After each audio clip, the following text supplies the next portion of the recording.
So here we are, South Africa's place in the global potato art apple. Now, is this Zambani market? Is that right? In Zulu? Is that good? Thank you very much. And I won't go through all the other names there in the names for potatoes around the world. Hundreds of, well, dozens and dozens of names there that we call the potato, which we all love across the world. So good morning or goeiemorgen to you all. Ik praat een kleine beetje Netherlands, so you be careful what you say in Afrikaans. I might be able to understand what you're saying. So thank you. And so my first thank you is for inviting me here today to speak to you, and also for in particular to Willie. And here's Willie in Dublin for the World Potato Congress with his little friend, or my little friend, Spuddy Buddy. I had a little potato there, and we were sharing it around people around the world, so we tried to get a photo with Spuddy Buddy, as many as possible. This is actually at a distillery, so being the Irish, we saw a few potato farms, but we spent probably just as much time in a distillery and the Guinness brewery, enjoying the fruits of Ireland as well as their potatoes. So I edit a weekly newsletter called World Potato Markets. Every week we bring that out, and it's about the production, the pricing, and the trade in potatoes around the world, and to give people an idea of where the market is going, what they need to be doing with it. And most of our subscribers are processors, packers, and perhaps some of the larger. We do have some growers and organisations as well. So if you want to know any more information or get sort of samples of that, please come and see me afterwards. I'm around for the rest of the day, and it'd be good to hook up with you. So, South Africa is a top 30 potato producer, and looking at the global map, it's probably the country that looks most like a potato. I think you should be really proud of that. I don't know, I probably need to speak to Nigel Crump from, or some of the potato scientists here, just to sort of see what is the, perhaps some of the sort of potato diseases that South Africa might have. And particularly sort of a Lesotho sort of hole there in your potato. But it is, if you look at the map, you look at the global map, it is, I couldn't find anywhere that probably looks more like a potato than South Africa. So, so something to be very proud of. And as I say, a world-class potato player. These are your figures from Potato South Africa. You'll be familiar with these figures. And hitting that yield of around about 50 tonnes a hectare, that really does put you in that top league with the best of North America and European producers. And so, as I say, yields similar to European and North American players, and in some cases higher. And with a record yield in 2020 for 52 tonnes a hectare. And I think I'm going to argue this morning that there's actually a lot more potential for South Africa than perhaps other larger global players perhaps in the Northern Hemisphere, where we are sort of seeing a levelling off of potato productions and yields. So the real sort of potential there as we look towards 2050. So impressive yield increase in the last decade. Your area in 2021 was more or less the same as it was in 2011, just over 50,000 hectares, and your production was 24% higher, and your yields just over 24% higher as well. That is very impressive in terms of the global market. If you see the world yields, then actually they would be less than 10% increase globally, and some countries in Europe, we've actually seen, well, certainly a levelling off and a slight decline. Obviously, it depends on the year. So some years you get more potatoes than others. You get better yields because of the weather, and increasingly so an important factor there. So, and I hope you appreciate, I put all the columns in the different colours of the flag. So a little bit of graphic design there.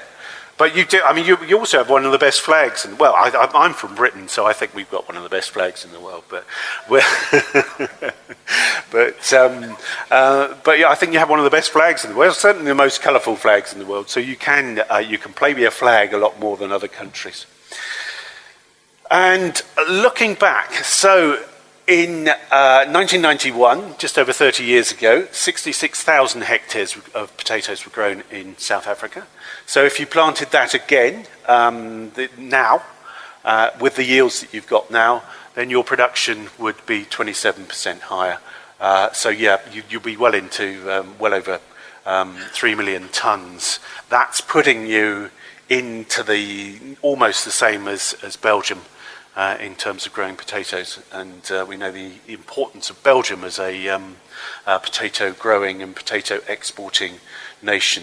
So if you can increase that area, and then I suppose, is there any reason why you shouldn't increase that area more to towards the sort of 100,000 tonnes level? And then that really puts you into that sort of really top league of producers as well. So an awful lot of potential there for the South African potato market. But you would need some more demand if that. Obviously, you just can't just plant. You need to be able to sell. And I think around the world, there's always been a problem of oversupply and just planting without knowing how much you are going to be able to sell it. So that is one of the big issues for you in terms of the market. Been here a few days and really interesting to see how your market operates. Fascinating to see, unlike other parts of the world, and I think this is probably a real bonus for you, that you're, as a country, you are producing potatoes all year round. Rather than most other countries, you've got a very small windows of planting, 2 months to plant, and 2 months really to harvest the main crops in most parts of the world.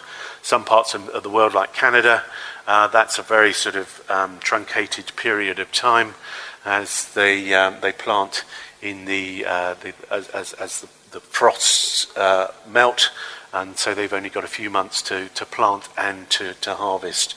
In Europe, where I'm from the UK. We are now starting into the harvest season there. So we in the next couple of months are crucial for getting the potato crop out. I'll talk a little bit more about the situation there. Quite a very interesting situation in terms of weather in Europe this year.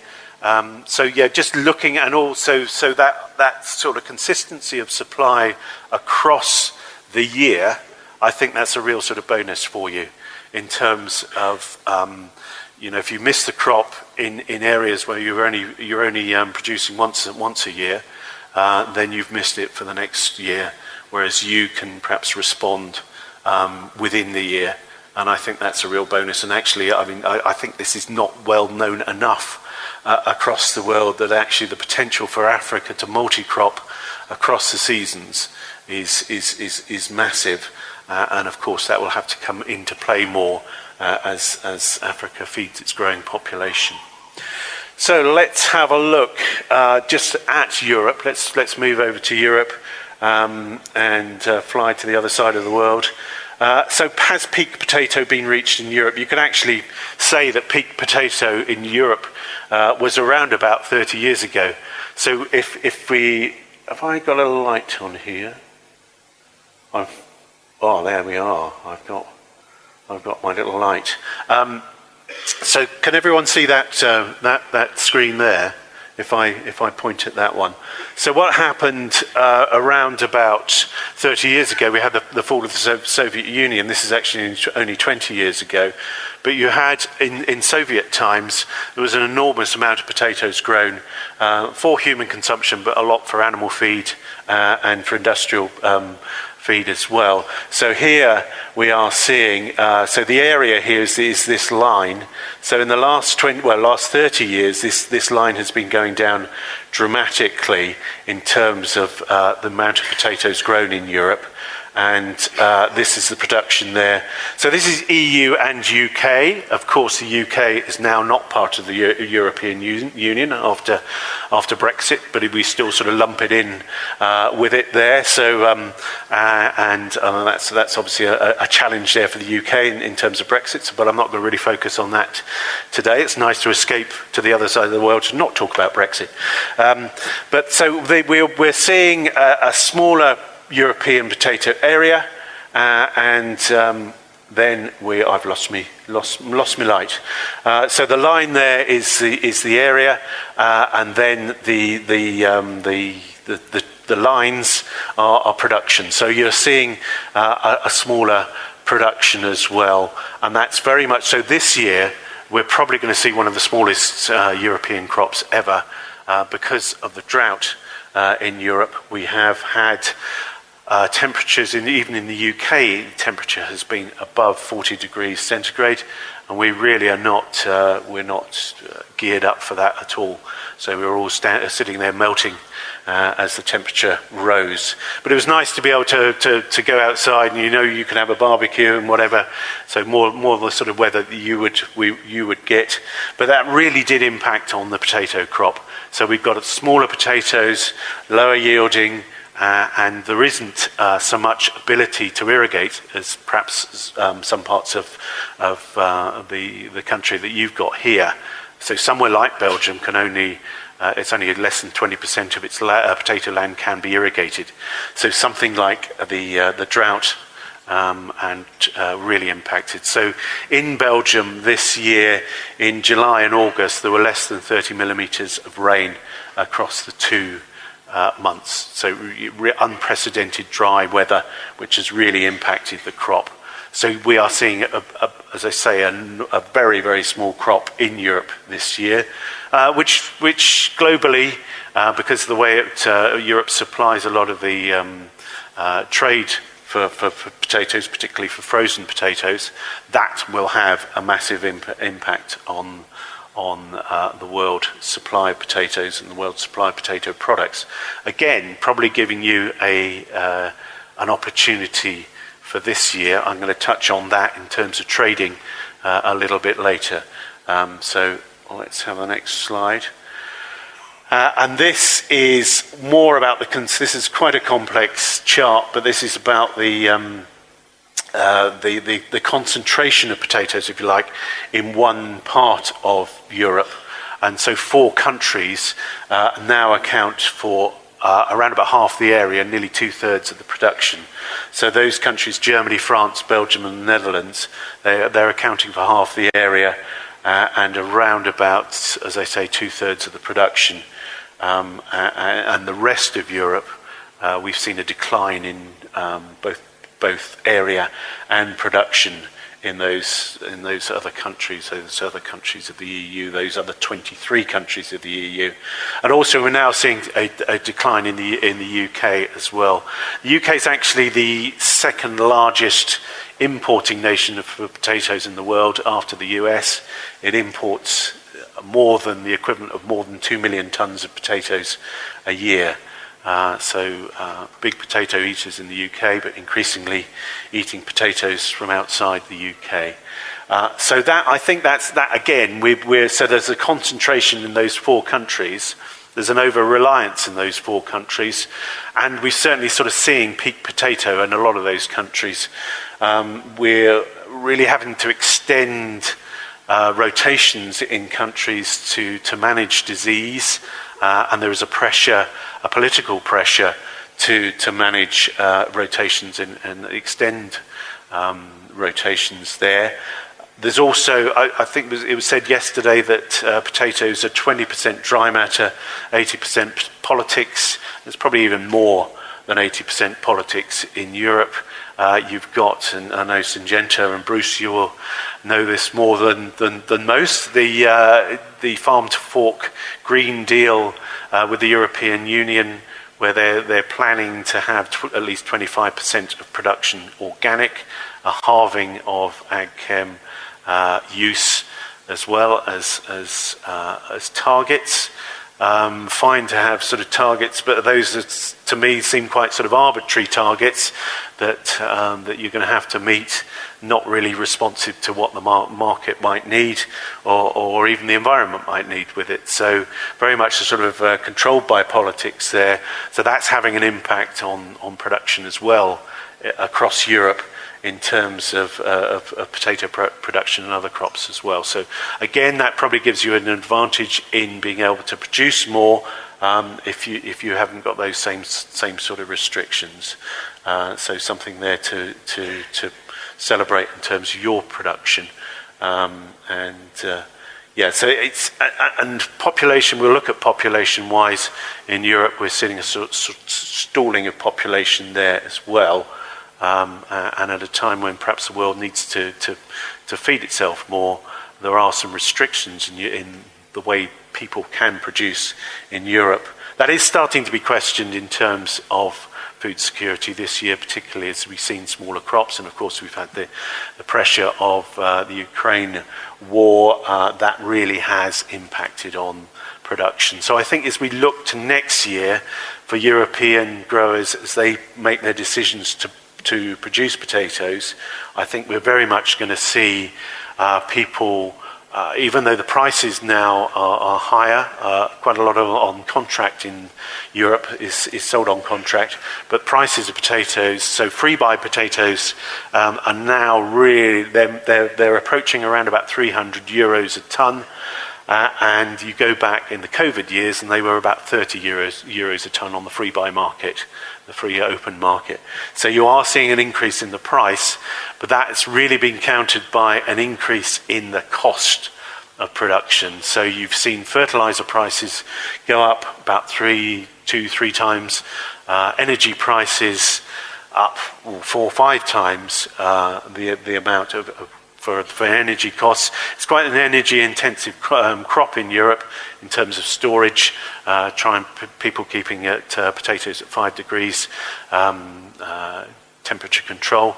So that's a very energy-intensive crop. You are getting people who are looking to put solar panels on their sheds and things. Of course, we haven't got quite as much sun as you have, but we don't at the moment. We don't have load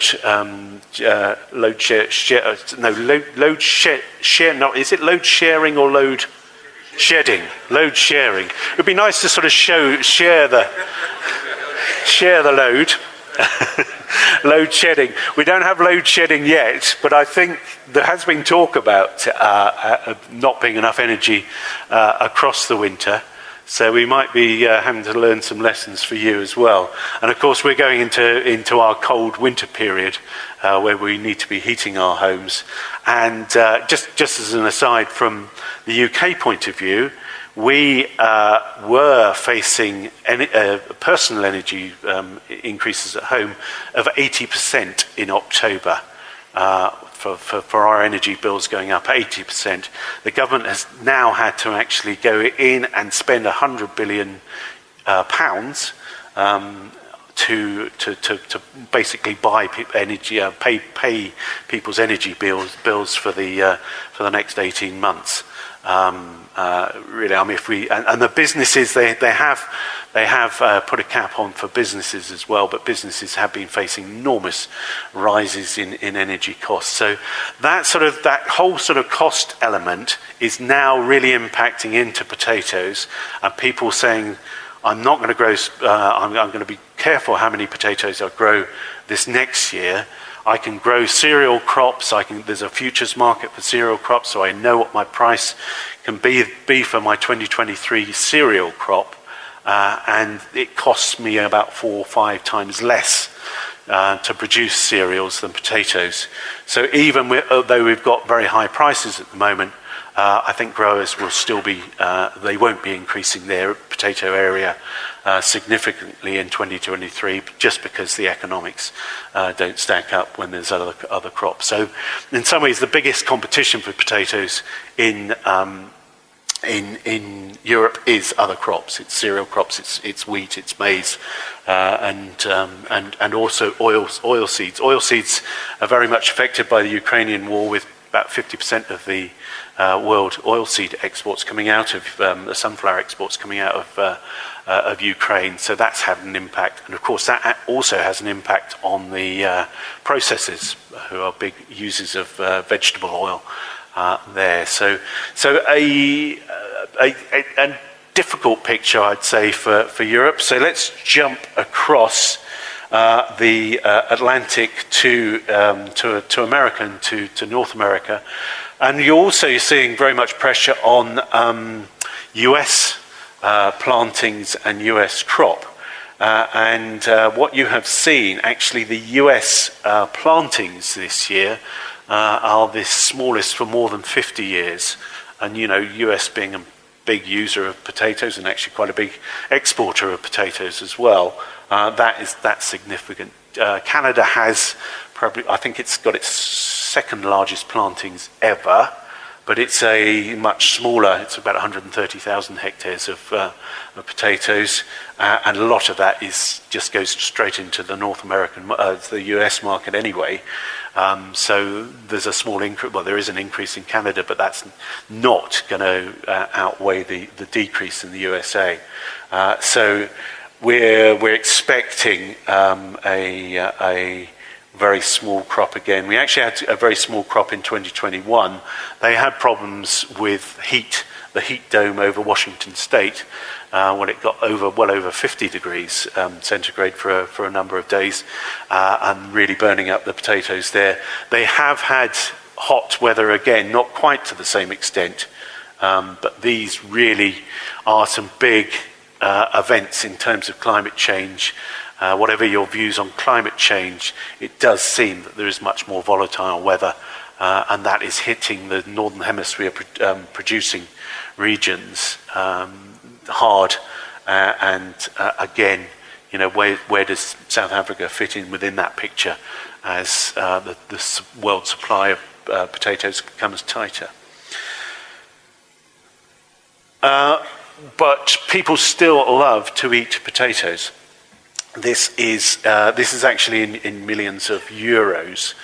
So we saw a record of nearly 14 billion euros in terms of world trade. These are figures we calculate every year. And so in 2019, before the COVID year, we saw nearly 14 billion euros worth of potato products, and mainly a lot of that is frozen fries. That was a record. Then we saw the drop in 2020, of course, as food service restaurants and things across the world closed down. There was less demand for potato products, so we saw that fall off in 2020. But what's been impressive is the bounce back in 2021. And actually, if you look, I could probably put the 2022 chart on there now, and that would be well over 14 billion, perhaps approaching 15 billion. There's been a massive bounce back, both in volume, but certainly in value as well. So the price of potato products has been going up significantly.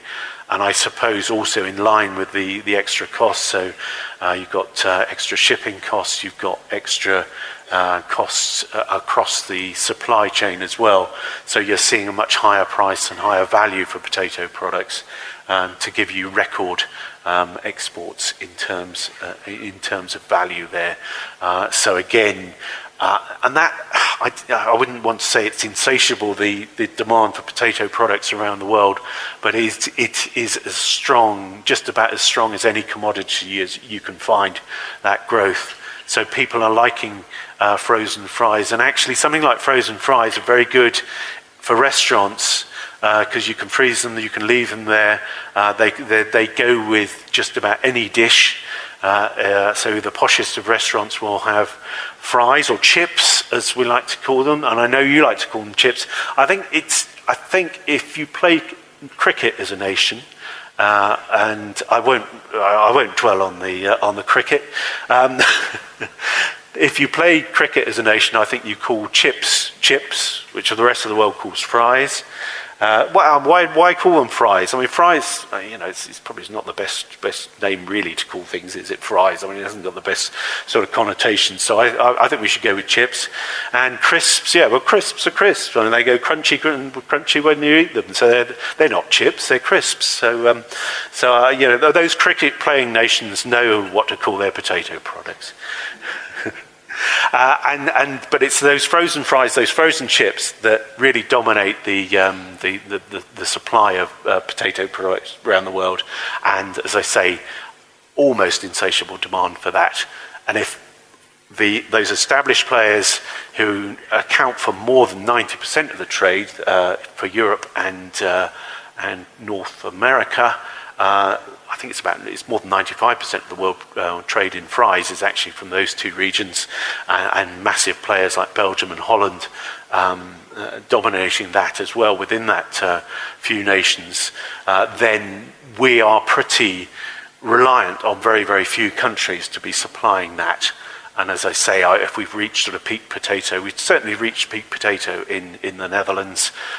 It's a small country. It's a very, very productive country. There's great competition for other high-value crops as well, and again for environmental reasons in the Netherlands, and the same in Belgium as well. We've seen rapid growth in the Belgian market in growing potatoes, but now they're really relying on France to supply their potatoes just across the border. And of course, with a single market, you do have that flexibility to buy in your potatoes from different parts of Europe. So that's sort of making the point really that we are very, very dependent on a very handful of countries to supply our world potato products, and there is a need for other countries to. There's enough room in that market for other countries to play a greater role in supplying those markets. I thought I'd do some sort of calculations on what would it take to perhaps put a fry processing unit into South Africa. Sorry, let me just grab a water. And you've got plants here, and they largely supply you and a few countries around. But for big processes, the big North American or the big European processes, they really do need around about 100,000 tons production capacity, and that's finished product production a year.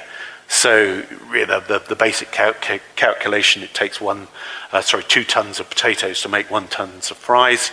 So you need an extra 200,000 tons of potatoes to supply a plant. And really you do need to be yielding at least 40 tons a hectare for your growers, because they like to have sort of small distances to a sort of small supplying field, if you like. And processing, of course, you want to be doing it year round. You want your plant working as hard as possible for as long as possible year round. So I suppose in some ways that does pose a challenge, because I know you don't have so much storage here. There's the opportunity to perhaps put storage in, and for farms, a lot of farms will have their own electricity through solar panels in other parts of the world. So putting in stores and using solar panels is a well-established practice.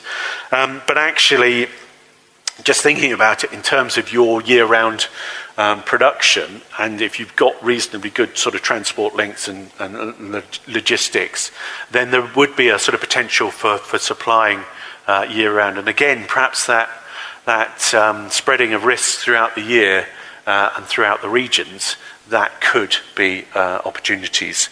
Most purchases are made on contracts, So in the States, it's more than 90% of all the potatoes that are processed will be sold on a contract that's agreed before the farmers plant their potatoes. We've seen at least sort of 20-25% increases in contracts this year, and I think we will see that. For the 2022 harvest, we will see that again, at least 20-25% increase in contract prices in Europe and North America this year. For the 2023 harvest, those contracts are being negotiated now. If we don't see that, then people will just walk away from it and not grow their potatoes. Although, some of them are geared up to be growing potatoes with the machines and the stores and things like that. But if you're not going to make money, you just mothball them for a year or two. 70% contracts in Europe. There is more of a free buy open market in Europe, so that does. A bit more flexibility there, but it really is a sort of contract market. So, and I know that's probably a little bit different to what happens in South Africa, but change can be made. And good freight links. I mean, you've got as good a freight links as anywhere in terms of shipping fries and things out from the country. You've got excellent ports and well-established food trading links with other products as well. So that's a box well and truly ticked. It costs around about $200 million to put in a sort of plant this sort of size. So it's a significant investment, but and there has been significant investments in Europe and North America.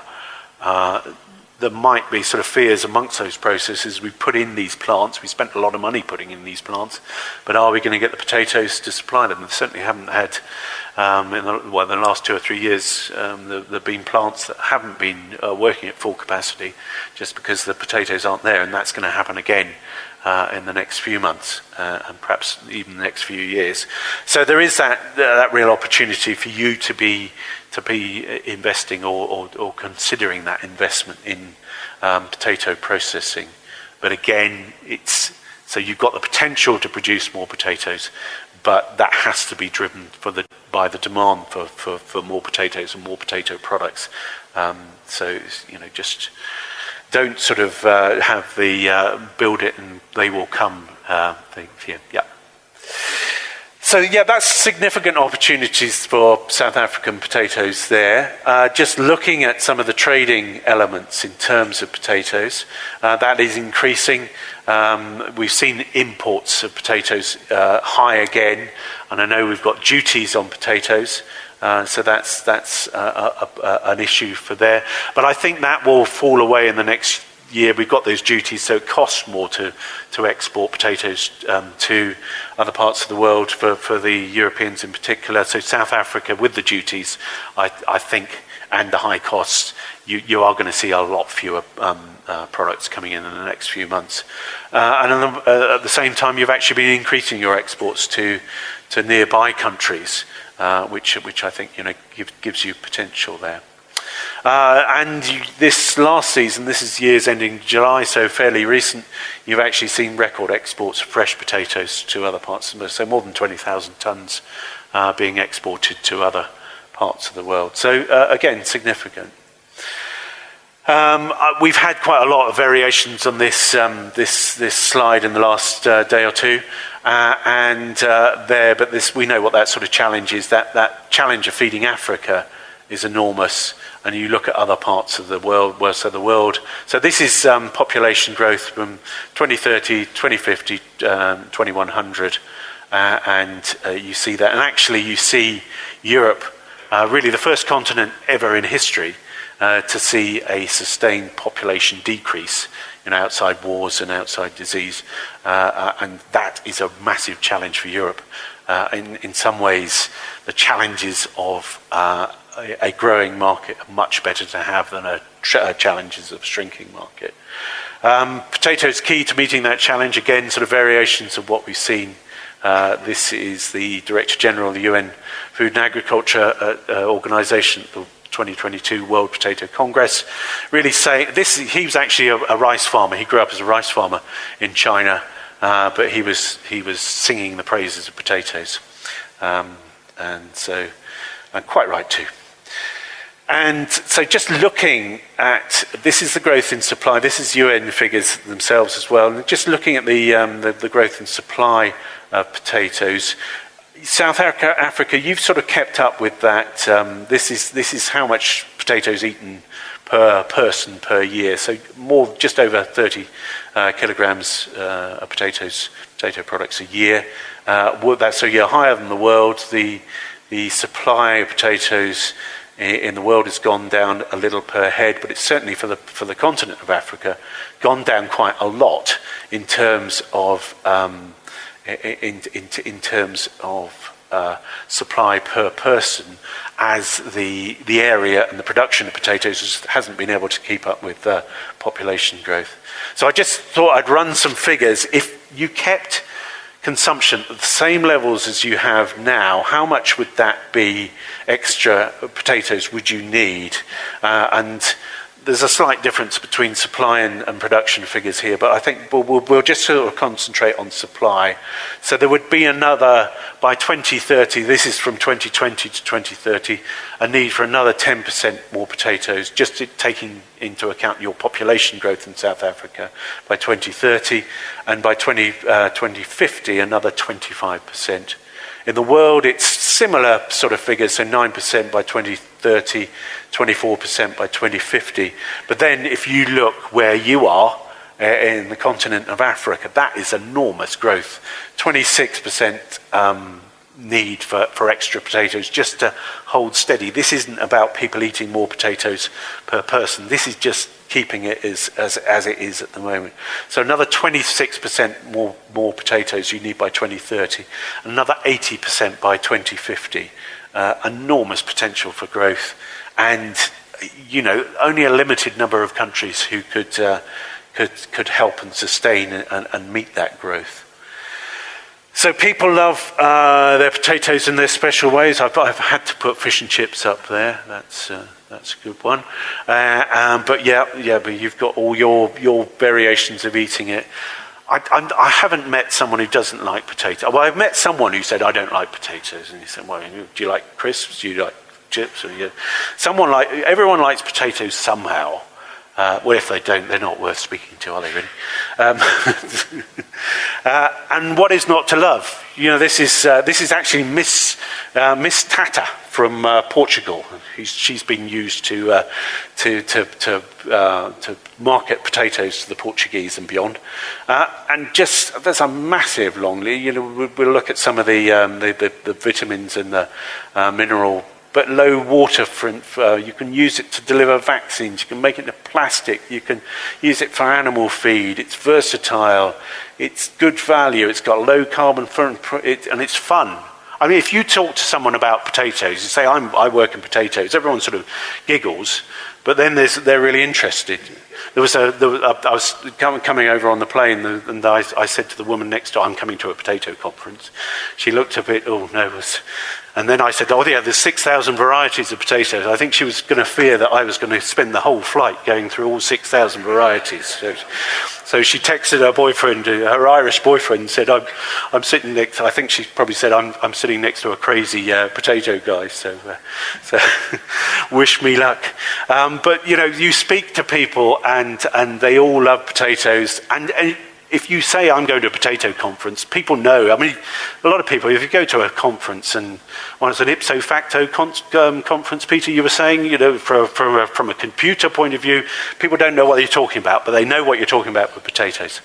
So, and I'm just looking at some of the era of food security fears, some of the nutritional value for potatoes per hectare, and I think this is key. Often we are taught, what's the nutritional value per kilo or per ton? It's what we should be looking at is per hectare. How much of this nutritional value can you deliver per hectare? These are average figures for around the world. So actually these This is only based on less than 20 tonnes a hectare. So if you put your 50 tonnes a hectare into this, you've got an enormous amount. Even in protein, you're going to be delivering more protein than other crops per hectare. Calories, up there with calories, but then all the minerals and the calciums and the vitamins and things like that, enormous amount of value in that. And I think that we need to be highlighting that more. And again, it's that yield advantage that gives you that. Years like this, especially in the northern hemisphere, in terms of climate change, in terms of high costs, really showing the importance of preserving and enhancing those sort of vital resources. And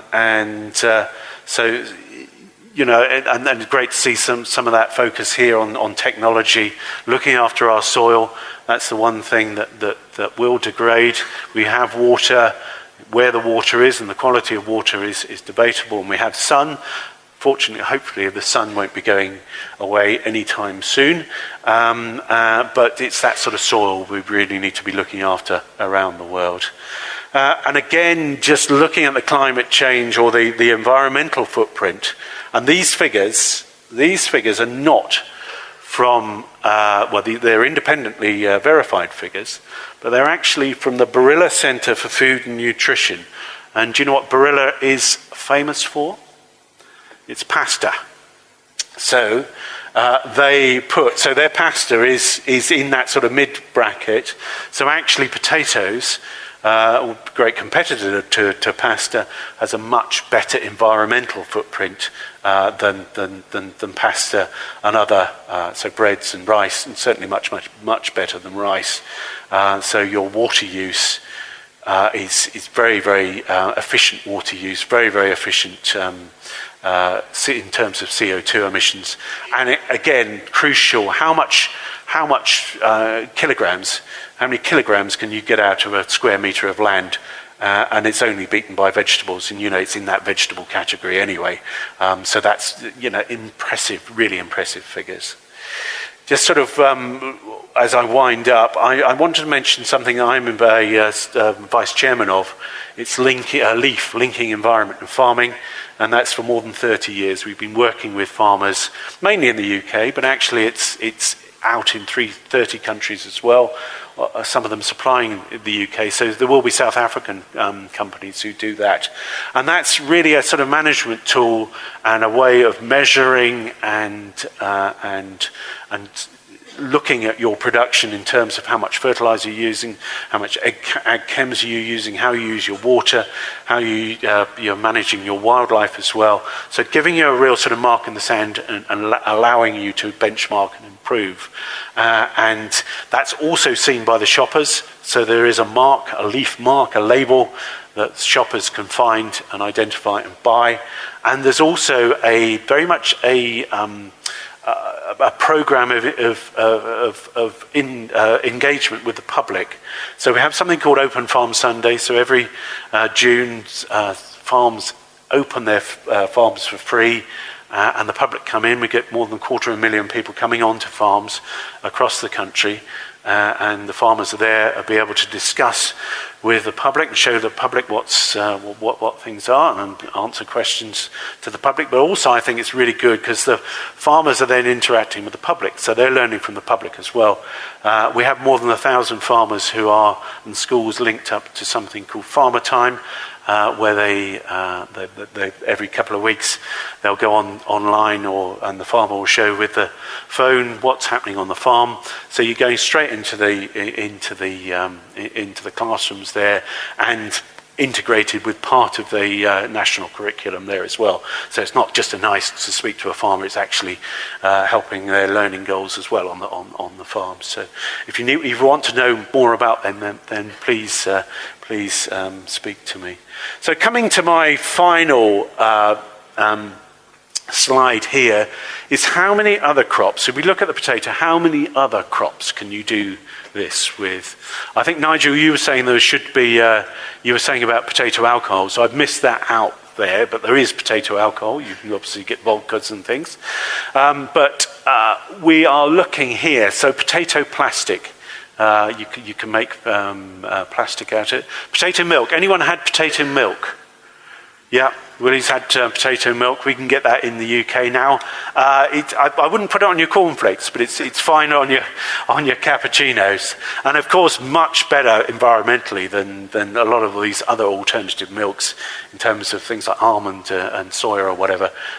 So that's something that will hopefully be a growing market. Here we have in the UK.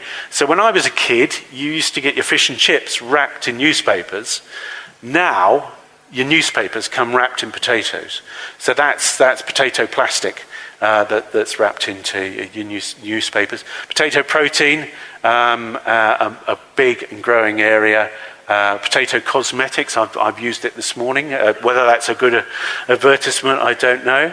You can go to a potato hotel in Germany, and aside from having every dish imaginable with potatoes, you can also have beauty treatments with potatoes.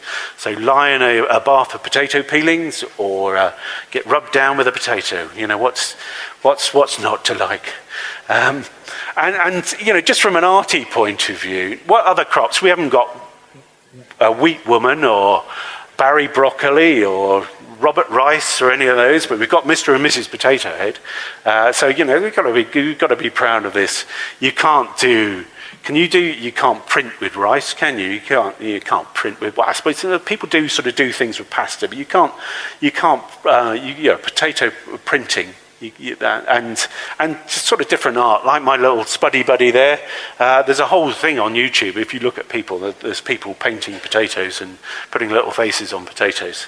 So it's a fun, as I say, it's a fun crop as well. So much potential for potato globally, and so much potential, I think, for potatoes in South Africa. And just sort of finishing off that, these are our versions of free-to-lay in the UK, Walker's Crisps. Some see potential. Some see potatoes, we see potential. And I think that sort of encapsulate it for the whole industry. We see that potential of the potato, that fantastic tuber. So many thanks for your attention. I don't know if there is time for questions. I know we're having the session a bit later. So if you have any questions, then please let me know. And I'm around, so come up and chat. Many thanks. Thank you.